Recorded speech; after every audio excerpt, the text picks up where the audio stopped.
Amigos, amigas, ya estamos listos para hablar como los chayoteros no se atreven, no les interesa o no les conviene, porque no van a morder la mano que les da de tragar. Yo soy Vicente Serrano y como siempre le pido que no permita que le den más de lo mismo. Le duela a quien le duela, le pese a quien le pese. Aquí vamos con las noticias que nos envía a esta hora nuestro jefe de información, Mario Toledo. Preparados, porque aquí van las noticias. Fíjese con lo que inicio.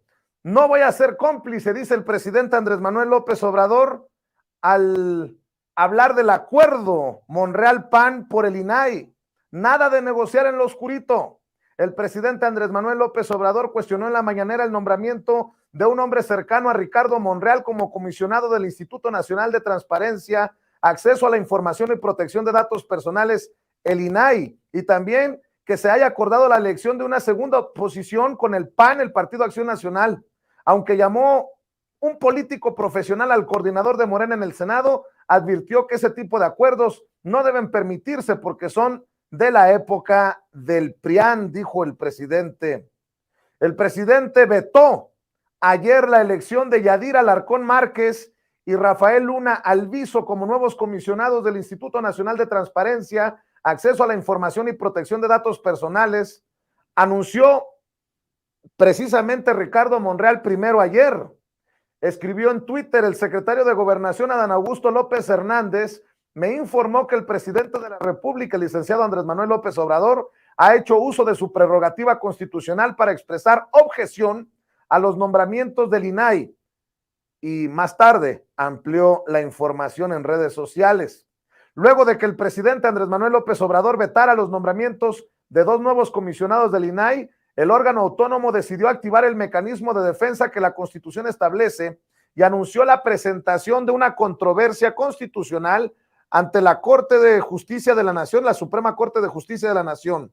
Ante el riesgo de quedar inoperante el próximo 31 de marzo, el Pleno celebró anoche una sesión extraordinaria en la que acordó nombrar al director general de Asuntos Jurídicos como el representante legal para que interponga el recurso legal ante el máximo tribunal.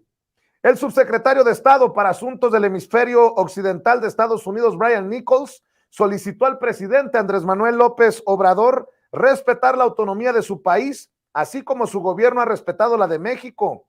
En una audiencia con el Comité de Relaciones Exteriores del Senado de Estados Unidos, dijo que así como Estados Unidos respeta la soberanía de México, esperamos que el presidente López Obrador respete la soberanía de Estados Unidos. Su mensaje se da en torno a la respuesta que dio al senador republicano Bill Hagerty, al primer mandatario, a quien lo señaló de amenazar con interferir de manera directa en las elecciones de Estados Unidos. Ahora se hacen las víctimas. Miren qué cabrones los legisladores estadounidenses. Desde la semana pasada, el presidente López Obrador se ha posicionado con llamar a la comunidad latina en Estados Unidos a no votar por el Partido Republicano, cuyos senadores han manifestado su interés porque el ejército de aquel país intervenga en México con el pretexto de combatir al narco. El secretario de Relaciones Exteriores, Marcelo Ebrard, reprochó que el gobierno mexicano sea constantemente criticado por diversos funcionarios y sectores de Estados Unidos, quienes apuntan y el país no hace el esfuerzo suficiente para combatir la crisis del fentanilo. Por ello, confió que México ha decomisado incluso más pastillas del opioide que el propio Estados Unidos y la estrategia cobró la vida de 75 elementos policíacos. Suman alrededor de 6,5 toneladas de fentanilo que se han incautado en el país. El gobierno de Estados Unidos refutó ayer que en México no se produce fentanilo, como ha declarado el presidente Andrés Manuel López Obrador, aunque hoy hizo una aclaración en la mañanera.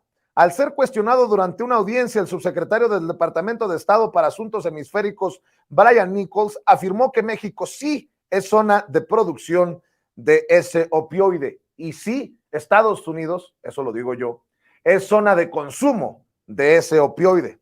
No es lo mismo, ni es igual. El diario El Universal señala que a pesar de que el presidente Andrés Manuel López Obrador afirma que en México no se produce fentanilo, un funcionario del Departamento de Seguridad Nacional aseguró lo contrario e incluso detalló que una unidad de la institución opera en México colaborando con las autoridades de este país en la lucha contra el fentanilo. No, si rapidito cualquier cosa que dice el presidente lo buscan manejar para el golpeteo, ¿verdad? Saludos amigos del Universal, ¿cómo les va sin los sobornos de García Luna? No es muy bueno mintiendo. También el legislador republicano Dan Crenshaw arremete contra el presidente Andrés Manuel López Obrador por decomiso de fentanilo. El hijo de Catalina Krill, el congresista estadounidense Dan Crenshaw, volvió a arremeter contra el presidente López Obrador, esta vez a propósito del decomiso de millones de pastillas de fentanilo en Tijuana, Baja California. El martes pasado, la Secretaría de la Defensa Nacional informó que soldados encontraron cerca de 2 millones de pastillas de fentanilo dentro de una residencia en aquella ciudad. Bueno, ningún chile les embona. Que no se hace lo suficiente para atacar al narco, dicen desde Estados Unidos. La Defensa Nacional, el Ejército, incauta cerca de 2 millones de pastillas de fentanilo. El presidente miente. Están igual que los de la oposición acá. No a la militarización. Aplausos porque el Ejército incautó cerca de 2 millones de pastillas de fentanilo. Así está el presidente gobernando con estas voces muy siniestras y perversas. El gobierno de Texas afirma que al menos 6 cárteles de la droga mexicanos operan en aquel estado, aunque no dio detalles de cuáles ni sobre sus contrapartes en el estado para concretar operaciones para el tráfico de drogas como el fentanilo, pero reconoció la existencia de pandillas.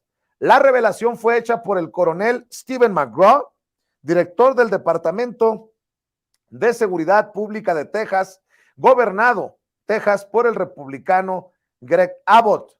¿Cuántos cárteles mexicanos operan en Texas?, cuestionó el representante republicano Carlos Jiménez de Florida.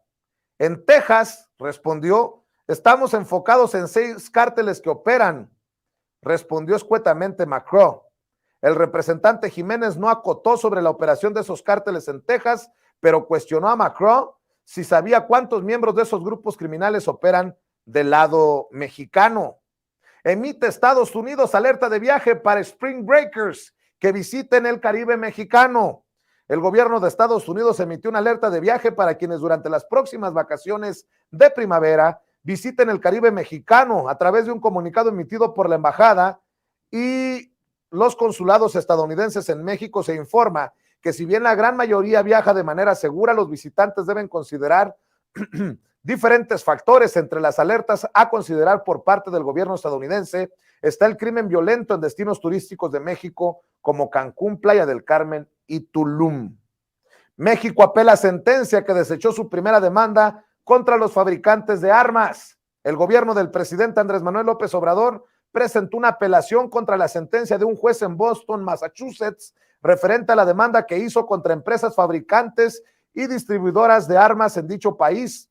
La Secretaría de Relaciones Exteriores informó en un comunicado que el martes presentó una apelación contra la resolución de un juez federal en la Corte de Distrito de Boston, Massachusetts, al determinar que una ley de inmunidades en Estados Unidos protege a empresas del sector de armas, aun cuando sus conductas causen un daño en México. Ah, qué cabrones, ¿no? Ah, pero los narcos con armas estadounidenses, los narcos mexicanos en México con armas estadounidenses, mandemos al ejército. Oiga, por favor, no digan mamá, perdón, no me la chiflen que es cantada, diría el maestro Zenén Seferino, a quien le mando un saludo hasta Jaltipan, Veracruz. Con Andrés Manuel López Obrador se incrementó 65% el decomiso de armas. En este sexenio, el decomiso de armas de fuego en México se incrementó 65% comparado con el periodo 2014-2018. En fusiles calibre 50 se incautaron 61% más, lo cual es un indicador de la fuerza que ha tomado el crimen organizado, pues serían los preferidos del narco. Si tan solo Estados Unidos controlara la venta de rifles de alto poder y del mencionado calibre, se debilitaría su capacidad de respuesta. Se informó a los cónsules mexicanos acá en Estados Unidos en la reunión con el canciller Marcelo Ebrard. Por estos temas es que es tan importante la serie de entrevistas que ha iniciado nuestro querido amigo Antonio Toño Ruiz. Ya entrevistó a la cónsul general en Kansas City, hoy entrevista en Denver al cónsul general de Denver, Colorado, así que ya estaremos dándole más detalles de las noticias que estamos siguiendo para ustedes, sin pelos en la lengua, sin censura. Y bueno, déjeme